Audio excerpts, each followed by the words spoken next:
الحمد لله رب العالمين کہ ہمارا بھی ایک مقصد زندگی ہے، اور وہ مقصد زندگی ہے نیک اعمال کا کرنا۔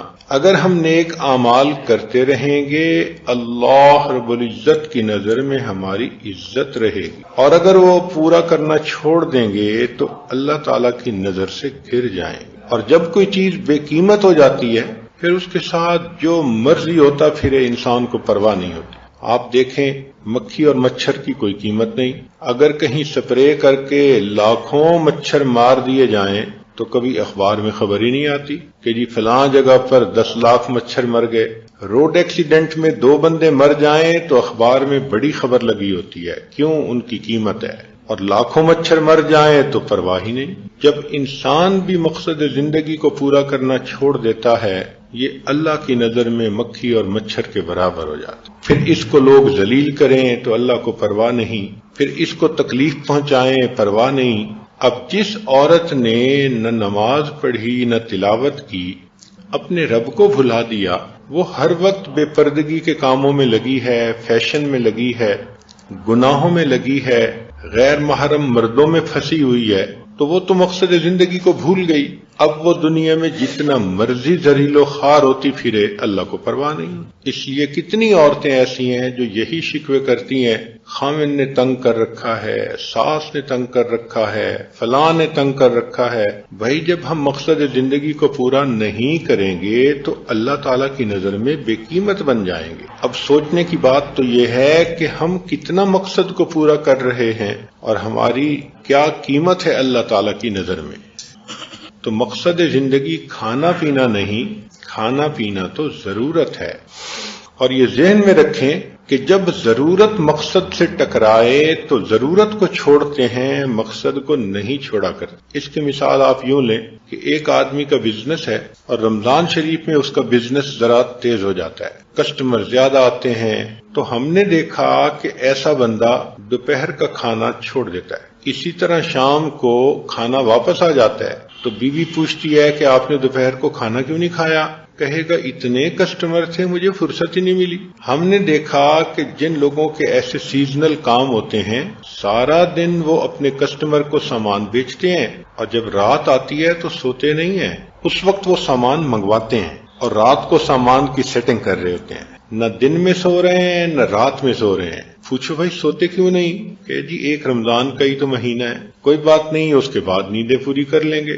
تو دیکھیے جہاں ضرورت اور مقصد آپس میں ٹکرانے لگے تو انسان نے ضرورت کو چھوڑ دیا، مقصد کو نہیں چھوڑا۔ کسی بندے کا سیزن اگر تیز ہو بزنس میں، اس کو کوئی دوست بلائے جی میرے بیٹے کی شادی میں آؤ، صاف جواب۔ ہم نے گھر میں اپنے بچوں کو دیکھا ہے جب امتحان کا وقت ہوتا ہے تو ادھر ادھر کے سارے یہ اپنے مسئلے سمیٹ دیتے ہیں اور پڑھنے میں لگے رہتے ہیں، نیند بھی کم ہو جاتی ہے، گپیں بھی نہیں مارتے، آرام سے بیٹھے پڑھ رہے ہوتے ہیں۔ ان کو پتہ ہے کہ اب میں نے امتحان لکھنا ہے اور اس میں اچھے نمبر لینے ہیں۔ تو اس دنیا میں آنے کا ہمارا ایک مقصد ہے، اور وہ مقصد ہے نیک اعمال کر کے اللہ کا فرما بردار بندہ بن جانا۔ آپ نے گھر کے اندر ایک نوکر کو رکھا تو مقصد ہوتا ہے کہ وہ کام کرے۔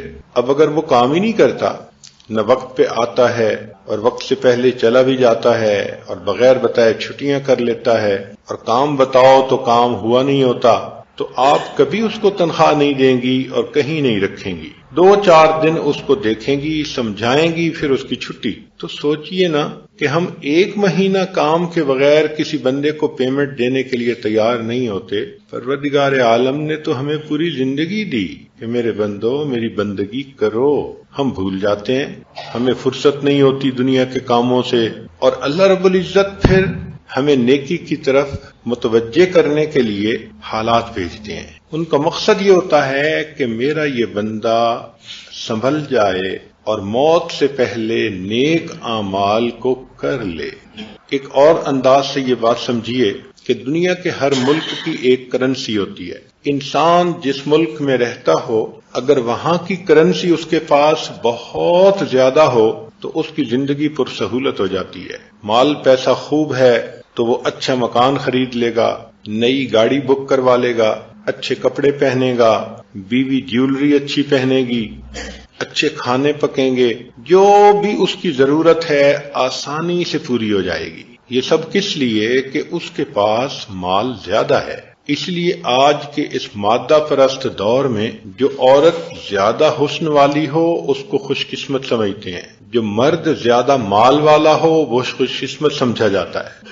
حالانکہ خوش قسمت تو وہ ہوتا ہے جو اللہ کا برگزیدہ اور فرما بردار بندہ ہوتا ہے، مگر عورتیں سمجھتی ہیں کہ جو لڑکی بہت خوبصورت ہے اس کے بڑے اچھے رشتے آئیں گے، اس کو اچھا گھر ملے گا، محبت کرنے والا خاوند ملے گا، اس کی مرادیں پوری ہوں گی۔ یہ دھوکہ ہے۔ خوش قسمتی یہ کہ انسان اپنے مالک کو پسند آ جائے اور اس کی نظر میں انسان کی قدر و قیمت ہو جائے۔ اس لیے رب کریم نے ارشاد فرمایا من عاد لی ولیا فقد آذنتہ بالحرب، جو میرے ولی سے دشمنی کرے گا میرا اس کے ساتھ اعلان جنگ ہے۔ دیکھیں نا جس کی قدر و قیمت ہے، اب ذرا اس کے ساتھ کوئی ٹکر تو لے، اللہ تعالیٰ فرماتے ہیں میرا اعلان جنگ ہے اس کے۔ تو ہم نیک اعمال کے ذریعے اللہ کی نظر میں اپنی قیمت بنائیں۔ تو اگر کسی ملک میں رہتے ہوئے کسی کے پاس کرنسی زیادہ ہے تو اس ملک میں زندگی پر سہولت ہے۔ ہر ملک کی کرنسی الگ الگ ہوتی ہے، یہاں کی کرنسی اور ہے، سعودی عرب کی اور ہے، انڈیا میں اور ہے، پاکستان میں اور ہے، امریکہ میں اور ہے۔ ہر ملک کی اپنی اپنی کرنسی ہے، لیکن جس ملک میں ہے وہاں کی اگر کرنسی ہوگی تو زندگی آسان گزرے۔ ایک مرتبہ ہمیں اس کا عجیب تجربہ ہوا۔ عمرے کے سفر پر گئے، بچے ساتھ تھے۔ جب سعودی عرب ایئرپورٹ پر پہنچے تو چھوٹے بچے نے کسی چیز کا مطالبہ کیا، اس کے لیے کوئی چیز لینی پڑ گئی۔ اب ڈالر تو ہمارے پاس تھے، لیکن جس دکاندار کے پاس جاتے وہ کہتا مجھے ریال دو، اور جو ریال تبدیل کرنے والی جگہ تھی یا آفس تھا وہ بند ہو چکا تھا۔ ہم نے لوگوں سے پوچھا، انہوں نے کہا جی نماز کے لیے بند ہوا ہے، آپ کو آدھا گھنٹہ انتظار کرنا پڑے گا، وہ کھلے گا تو پھر آپ کرنسی کو تبدیل کروا لیجئے گا۔ اب بچہ رو رہا ہے، ڈالر ہاتھ میں ہیں، $100، ہم چاہتے ہیں کہ اس کو کھلا کروائیں مگر کھلا ہو نہیں سکتا، اور چیزیں بھی پڑی ہوئی ہیں اور دکاندار بھی موجود ہیں، مگر ہر دکاندار کہتا ہے جی مجھے ریال چاہیے۔ تو اس دن ہمیں یہ تجربہ ہوا کہ واقعی جس ملک میں ہو اس کی کرنسی کا ہونا ضروری ہے، اگر نہ ہوگی تو کوئی چیز نہیں ملتی۔ تو جب مختلف ملکوں کی اپنی اپنی کرنسیاں ہیں اور جس ملک کی کرنسی انسان کے پاس ہو وہاں زندگی پر سہولت، اور اگر وہ نہ ہو تو انسان کو مصیبتیں اور مشکلیں، تو یہ بات ذہن نشین کر لیجئے کہ آخرت کی زندگی کی کرنسی نیکیاں ہیں۔ چنانچہ جو انسان خوب نیکیاں کما کر آخرت میں جائے گا وہ آخرت کا ملینر اور بلینر ہوگا۔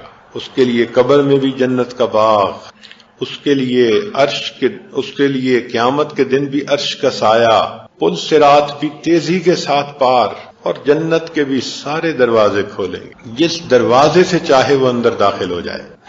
تو دیکھیے یہ کیسا خوش نصیب انسان ہے۔ لوگوں کے لیے قیامت کا دن ہزاروں سال لمبا، اور اس نیک بندے کے لیے فجر کی سنتوں کے برابر۔ اور عائشہ صدیقہ رضی اللہ تعالی عنہا فرمایا کرتی تھیں کہ نبی علیہ الصلوۃ والسلام کی سب سے مختصر نماز فجر کی سنتیں ہوتی تھی، بہت ہلکی پڑھتے تھے۔ تو فجر کی 2 سنتوں کے بقدر قیامت کا دن ہوگا، اس لیے کہ ان کے پاس کرنسی ہے، اور یہ جنت میں جائیں گے تو پھر ان کو اونچے سے اونچے درجات بھی ملیں گے۔ کہا جائے گا تو حافظ قرآن ہے، اقرا ورتل کما کنت ترتل فی الدنیا، ایک ایک آیت کو پڑھتا جا اور جنت کا ایک ایک درجہ چڑھتا جا۔ یہ کیسا خوش نصیب انسان ہوگا کہ قرآن مجید کی ایک ایک آیت کو یاد کرنے پر اس کو ایک ایک درجہ اونچا نصیب ہوگا، اور نبی علیہ الصلوۃ والسلام کے نیبرہڈ میں اس کو جگہ مل جائے گی۔ یہ ہے خوش نصیبی اور یہ ہے خوش بختی۔ اور جس بندے کے پاس نیکیاں نہیں ہوں گی تو وہ بندہ قیامت کے دن بلکہ قبر سے ہی پریشان، قبر جہنم کا گڑھا، اور اٹھے گا تو قیامت کے دن گناہوں کے بقدر پسینہ، کوئی کمر تک پسینے میں شرابور، کوئی اپنے گلے تک پسینے میں شرابور، اور جیسے کوئی چیز جلتی ہے، آپ آلو ابالیں تو جس طرح آلو پانی کے اندر خوب ہیٹ اپ ہو رہا ہوتا ہے، ایسے انسان اپنے پسینے میں ہیٹ اپ ہو رہا ہوتا ہے۔ ذرا سوچئے تو صحیح، ذرا سا پسینہ آئے تو آج عورتوں سے وہ وقت گرمی برداشت نہیں ہوتی، کچن میں کام کریں تو چولہے کے قریب کام کرنے سے پسینہ ہوتا ہے، تو ہم نے دیکھا لوگ کچن میں بھی ایئر کنڈیشنر لگواتے ہیں۔ تو دنیا کی تھوڑی دیر کی گرمی اگر برداشت نہیں ہوتی تو جہنم کی گرمی کہاں برداشت ہو؟ آج کسی کے گھر میں پیسے نہ ہوں، وہ عورت اتنی پریشان ہوتی ہے، مجھے بچوں کے لیے چیز لینی تھی، مجھے خامد خرچہ نہیں دیتا، میں بھیک مانگتی ہوں، دھکے کھاتی ہوں۔ بھائی اگر دنیا میں پیسے نہیں اور اتنا ذلیل ہونا پڑتا ہے تو اگر آخرت میں نیکیاں نہیں ہوں گی تو پھر کتنا ذلیل ہونا پڑے گا۔ ایک نیکی انسان مانگنے کی کوشش کرے گا اور کوئی نہیں دے گا۔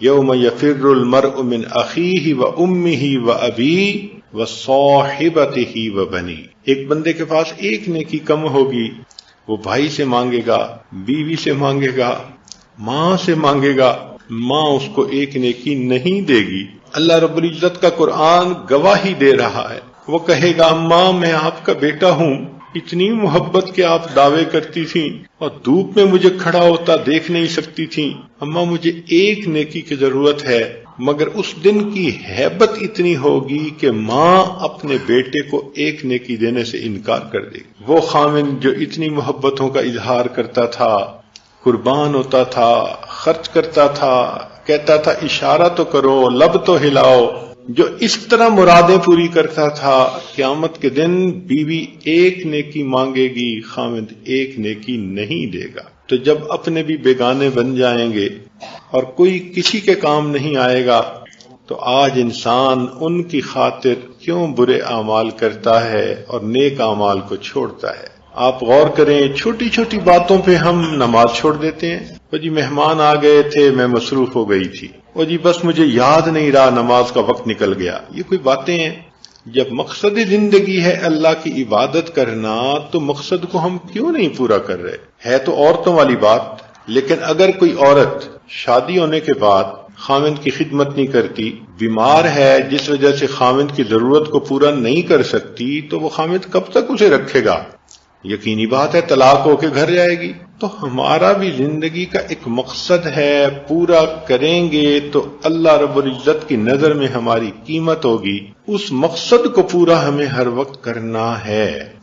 آپ سوچیں کتنی عورتیں ہیں جو صبح اٹھتی ہیں اور ان کے ذہن میں یہ خیال ہوتا ہے کہ آج میں نے اپنے رب کو راضی کرنا ہے، آج کا دن مجھے ملا ہے کہ میں اپنے مالک کی فرما بردار بندی بن کے وقت گزاروں، میں نماز بھی پڑھوں گی، تلاوت بھی کروں گی، تسبیحات بھی کروں گی، میری نظر بھی غلط نہیں دیکھے گی، میری زبان سے جھوٹ نہیں نکلے گا، میں بے پردگی بھی نہیں ہونے دوں گی، میں کوئی گناہ کا کام نہیں کروں گی، میں شام کے وقت ایسا دن گزار چکی ہوں گی کہ میرا مولا مجھ سے راضی ہو جائے۔